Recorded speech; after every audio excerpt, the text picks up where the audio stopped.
மருமவளே, நம்ம வீட்டுக்கு சொந்தக்காரங்களாம் வராங்க மருமவளே. நேத்து வச்ச புளிக்குழம்பு தாத்தே இருக்கு, வேற ஒண்ணும் இல்லையே குடுக்கறதுக்கு. என்னதே சாப்பாடு குடுக்கறது? அதான் தெரியுமே, கையில வேற 10 பைசா கூட கிடையாது. ஒரு ஐடியா மருமவளே. சொல்லுங்க தேய். சொந்தக்காரங்களாம் வரட்டும், பேசட்டும், இருக்கட்டும், அதெல்லாம் ஒண்ணும் இல்ல. சாப்பிட போற நேரத்துக்கு ஒரு பெரிய பாத்திரத்தை தூக்கி டொம்முன்னு போட்டு மருமவளே. போட்டுட்டு ஐயோ பிரியாணி கொட்டிருச்சு அப்படின்னு கத்து மருமவளே. சரிங்க தேய்.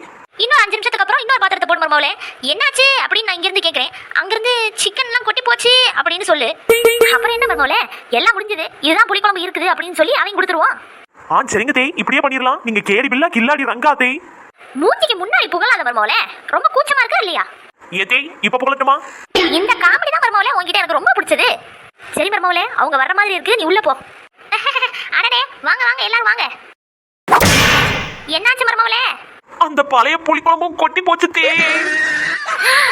எல்லா பிளானும் வீணா போச்சே.